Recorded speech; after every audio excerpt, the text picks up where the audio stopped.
It's that bitch. I'm back again. Today I'm outside because logistics suck and I have to wait to get a van inspected, so fuck me. But it's the perfect amount of time to get irritated by the wind and try to read this outside. So that's what we're gonna do. Today we're reading The Principles of Anarchism by Lucy Parsons.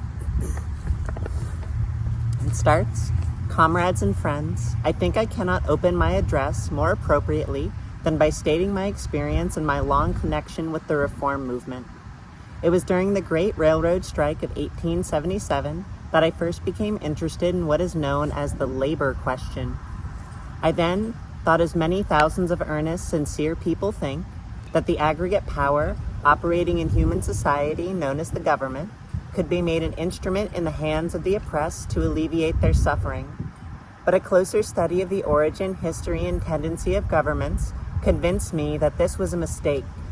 I came to understand how organized governments use their concentrated power to retard progress by their ever-ready means of silencing the voice of discontent if raised in vigorous protest against the machinations of the scheming few who always did, always will, and always must rule in the councils of nations where majority rule is recognized as the only means of adjusting the affairs of the people. I came to understand that such concentrated power can always be wielded in the interest of the few and at the expense of the many. Government, in its last analysis, is this power reduced to a science. Governments never lead, they follow progress. When the prison, stake, or scaffold can no longer silence the voice of the protesting minority, progress moves on but a step, but not until then. I will state this contention in another way.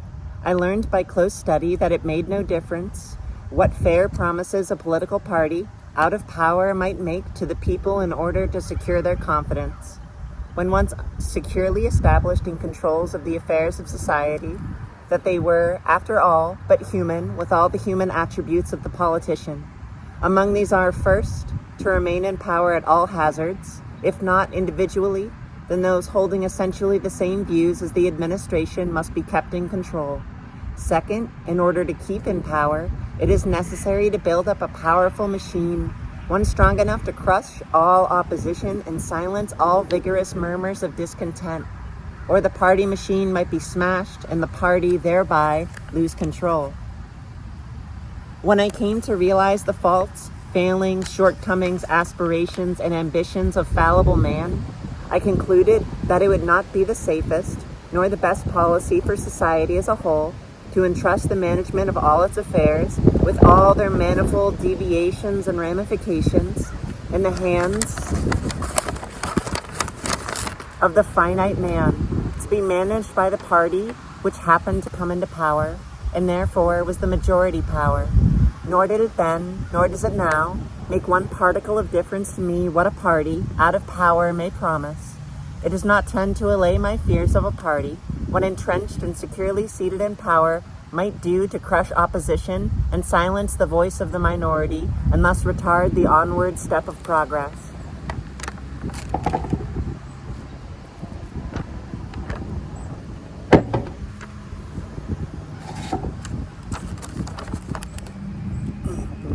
My mind is appalled at the thought of a political party having control of all the details that go to make up the sum total of our lives. Think of it for an instance, that the party in power shall have all authority to dictate the kind of books that shall be used in our schools and universities, government officials editing, printing, and circulating our literature, histories, magazines, and press, to say nothing of the thousands and one activities of life that a people engage in a civilized society. To my mind, the struggle for liberty is too great, and the few steps we have gained have been won at too great a sacrifice. For the great mass of people of this 20th century to consent to turn over to any political party the management of our social and industrial affairs, for all who are familiar with history know that men will abuse power when they possess it. For these and other reasons, I, after careful study and not through sentiment, turned from a sincere, earnest political socialist to the non-political phase of socialism, anarchism. Because in its philosophy, I believe I can find the proper conditions for the fullest development of the individual units in society, which can never be the case under government restrictions.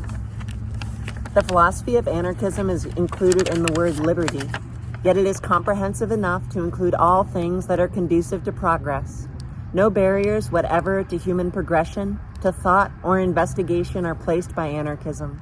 Nothing is considered so true or so certain that future discoveries may not prove it false. Therefore, it has but one infallible, unchanging motto: freedom. Freedom to discover any truth, freedom to develop, to live naturally and fully. Other schools of thoughts are composed of crystallized ideas, principles that are caught and impaled between the planks of long platforms and considered too sacred to be disturbed by a close investigation.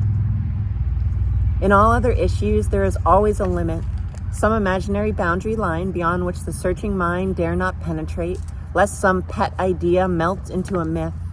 But anarchism is the usher of science, the master of ceremonies to all forms of truths. It would remove all barriers between the human being and natural development. From the natural resources of the earth, all artificial restrictions that the body might be nurtures, and from universal truth, all bars of prejudice and superstition that the mind may develop symmetrically. Anarchists know that a long period of education must precede any great fundamental change in society.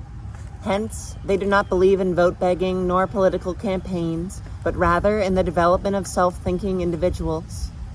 We look away from government for relief because we know that force, legalized, invades the personal liberty of man, seizes upon the natural elements and intervenes between man and natural laws. From this exercise of force through governments flows nearly all the misery, poverty, crime, and confusion existing in society. So we perceive there are actual material barriers blockading the way. These must be removed.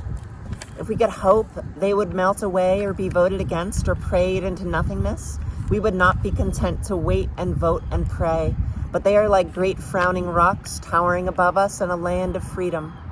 While the dark chasms of hard-fought past yawn behind us, crumbling they may be with their own weight in the decay of time, but to quietly stand under until they fall is to be buried in the crash. There is something to be done in a case like this. The rocks must be removed. Passivity while slavery is stealing over us is a crime. For the moment, we must forget that we are anarchists. When the work is accomplished, we may forget that we were revolutionists. Hence, most anarchists believe the coming change can only come through a revolution, because the possessing class will not allow a peaceful change to take place.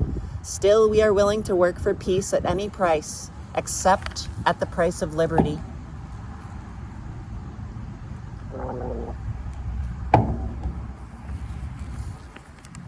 And what of the glowing beyond that is so bright that those who grind the faces of the poor say it is a dream? It is no dream. It is real, stripped of brain distortions, materialized into thrones and scaffolds, meters and guns. It is nature acting on her own interior laws as in all her other associations. It is a return to first principles, for were not the land, the water, the light, all free before governments took shape and form? In this free state, we will again forget to think of these things as property. It is real, for we as a race are growing up to it. The idea of less restriction and more liberty and a confiding trust that nature is equal to her work is permeating all modern thought. From the dark year, not so long gone by, when it was generally believed that man's soul was totally depraved and every human impulse bad, when every action, every thought, and every emotion was controlled and restricted, when the human frame, diseased, was bled, dosed, suffocated, and kept as far from nature's remedies as possible, when the mind was seized upon and distorted before it had time to evolve a natural thought. From these days to these years, the progress of this idea has been swift and steady. It is becoming more and more apparent that in every way we are governed best when we are governed least. Still unsatisfied, perhaps, the inquirer seeks for details, for ways and means and whys and wherefores. How will we go on like human beings, eating and sleeping, working and loving, exchanging and dealing, without government? So used have we become to organized authority in every department of life that ordinarily we cannot perceive of the most commonplace avocations being carried on without their interference and protection. But anarchism is not compelled to outline a complete organization of a free society. To do so with any assumption of authority would be to place another barrier in the way of coming generations. The best thought of today may become the useless vagary of tomorrow, and to crystallize it into a creed is to make it unwieldy. We judge from experience that man is a gregarious animal and instinctively affiliates with his kind, cooperates, unites in groups, works to better advantage, combined with his fellow men than when alone. This would point to the formation of cooperative communities, of which our present trades unions are embryonic patterns. Each branch of industry will no doubt have its own organization, regulations, leaders, etc. It will institute methods of direct communication with every member of that industrial branch in the world and establish equitable relations with all other branches. There would probably be conventions of industry which delegates would attend, and where they would transact such business as was necessary, adjourn, and from that moment be delegates no longer, but simply members of a group. To remain permanent members of a continuous Congress would be to establish a power that is certain, soon or later, to be abused.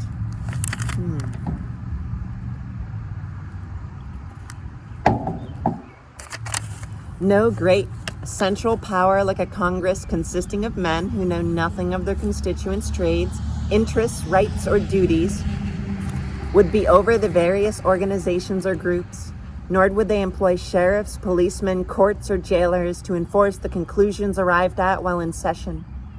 The members of groups might profit by the knowledge gained through mutual interchange of thought afforded by conventions if they choose. But they will not be compelled to do so by an outside force. Vested rights, privileges, charters, title deeds, upheld by the paraphernalia of government, the visible symbol of power, such as prisons, scaffold, and armies, will have no existence. There can be no privileges bought or sold, and the transaction kept sacred at the point of the bayonet. Every man will stand on an equal footing with his brother in the race of life, and neither chains of economic thraldom nor metal drags of superstition shall handicap the one to the advantage of the other. Property will lose a certain attribute which sanctifies it now. The absolute ownership of it, the right to use or abuse, will be abolished, and possession, use, will be the only title. It will be seen how impossible it would be for one person to own 1 million acres of land without a title deed, backed by a government ready to protect the title at all hazards. Even to the loss of thousands of lives, he could not use the 1 million acres himself, nor could he wrest from its depths the possible resources it contains.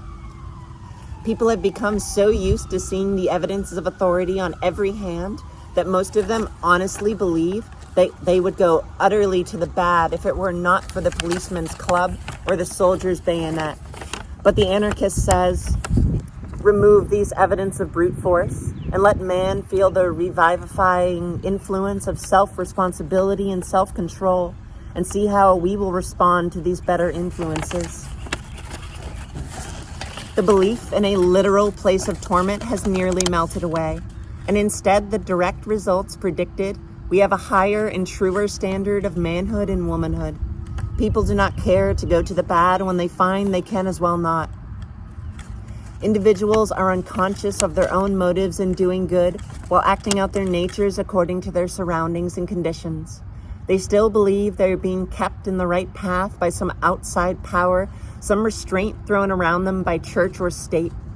So the objector believes that with the right to rebel and secede sacred to him, he would forever be rebelling and seceding, thereby creating constant confusion and turmoil. Is it probable that he would, merely for the reason that he could do so? Men are to a great extent creatures of habit, and grow to love associations under reasonable conditions. He would remain where he commences if he wishes to, and, if he not, Who has any right to force him into relations distasteful to him? Under the present order of affairs, persons do not unite with society and remain good, disinterested members for life, where the right to retire is always conceded.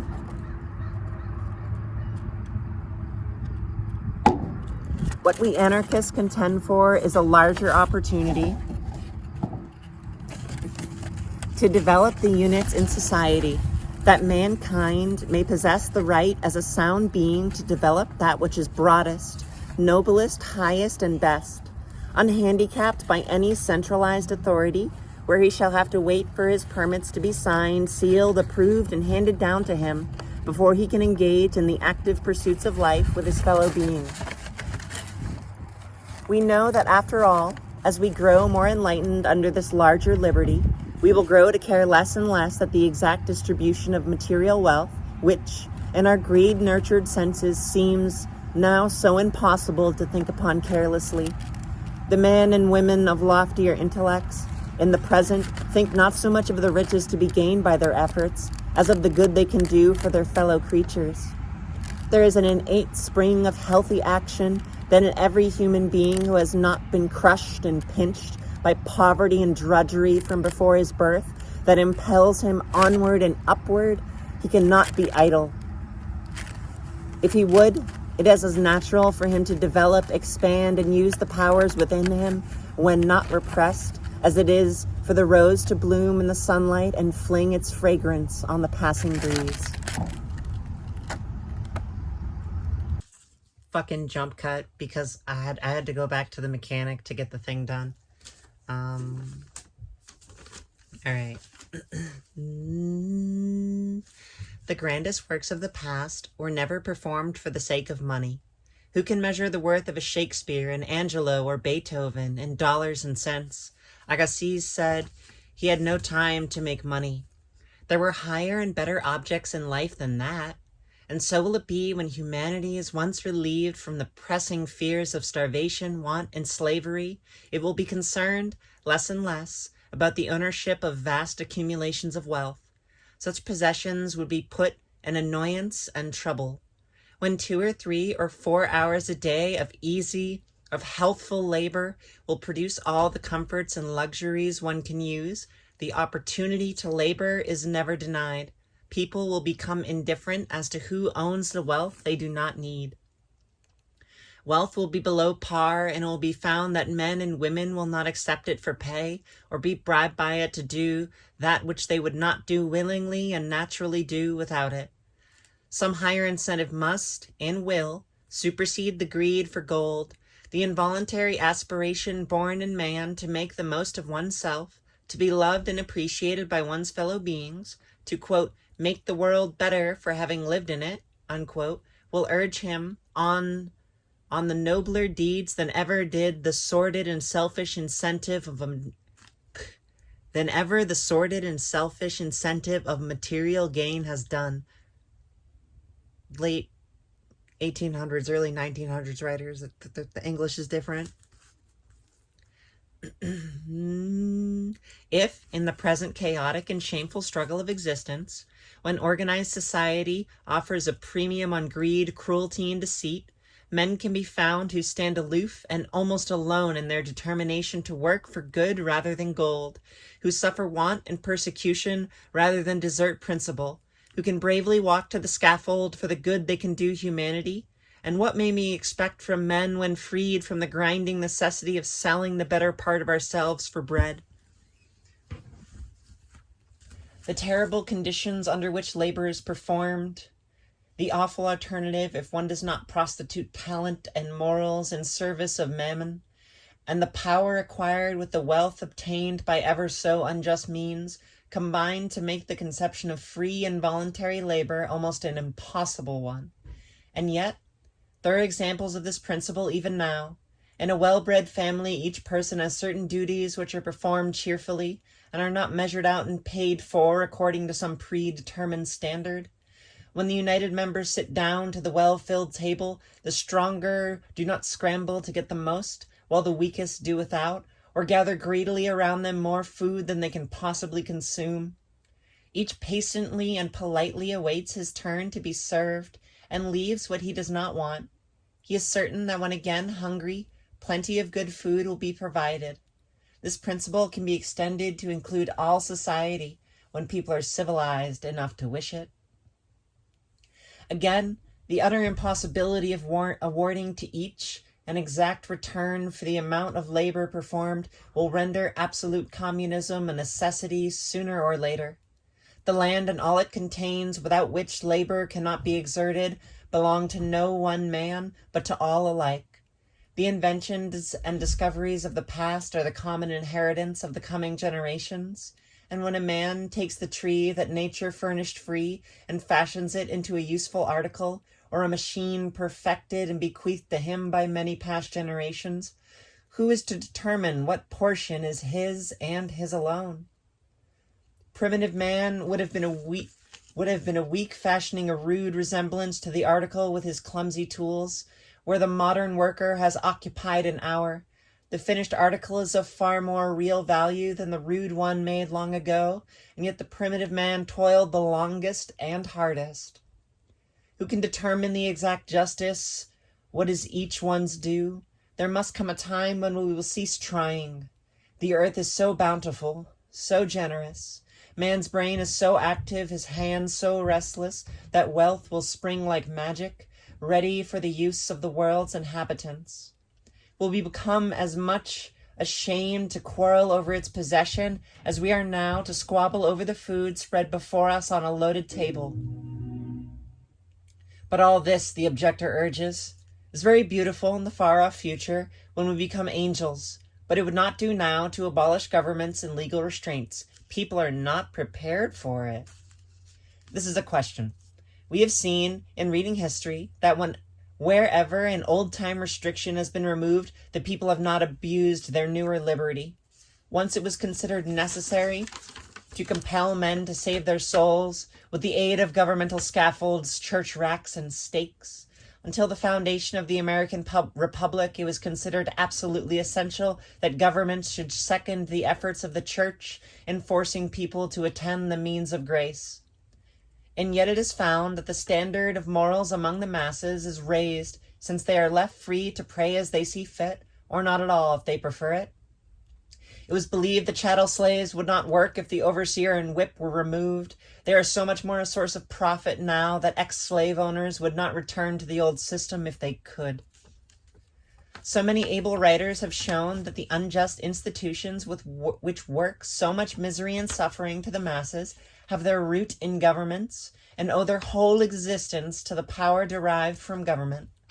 We cannot help but believe that were every law, every title deed, every court, and every police officer or soldier abolished tomorrow with one sweep, we would be better off than now.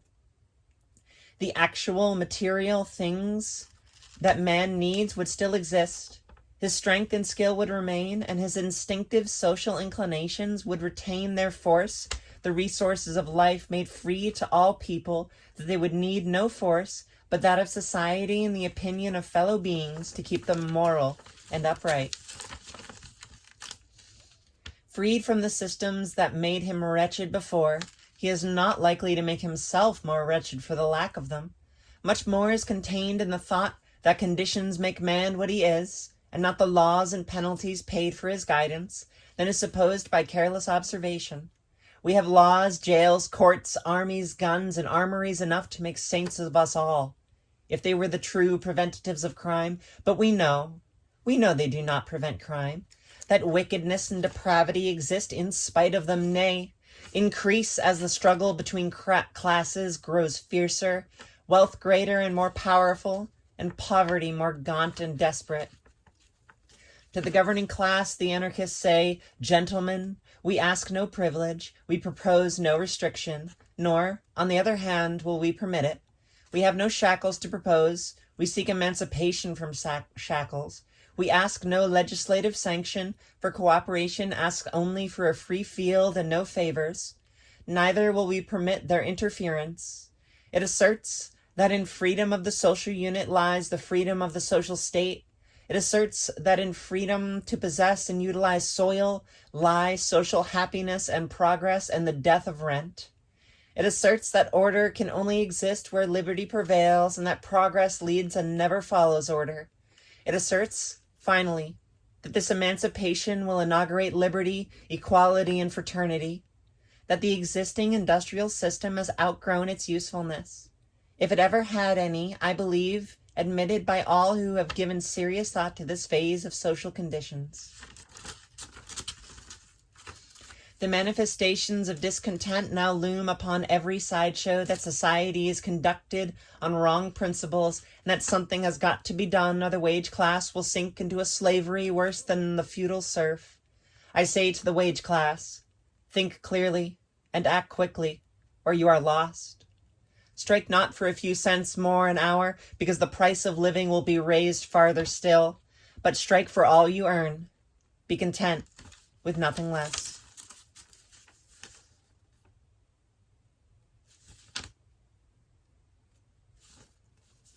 There's like a triple asterisk. I can't tell if that's like the authors of the Black Anarchist Reader put these here, or if Lucy Parsons had them in there. We'll read them. Following are definitions which will appear in all of the new standard dictionaries. Anarchism, the philosophy of a new social order based on liberty unrestricted by man-made law, the theory that all governments are based on violence, hence wrong and unharmful as well as unnecessary. Anarchy, absence of government, disbelief in and disregard of invasion and authority based on coercion and force, a condition of society regulated by voluntary agreement instead of government. Anarchist, a believer in anarchism, one opposed to all forms of coercive government and invasive authority. 2. One who advocates anarchy or absence of government as the ideal of political liberty and social harmony. That was the Principles of Anarchism by Lucy Parsons. If my memory serves me correctly, she was a Black woman in the late 1800s. Yeah, because she was involved in the Great Railroad Strike of 1877. I don't know if she lived into 1900. It's a really good read. It's a great introduction to anarchism, and I feel like it lays out a lot of the central philosophical points. Here's a picture of her. All right, stay gay, suck dick.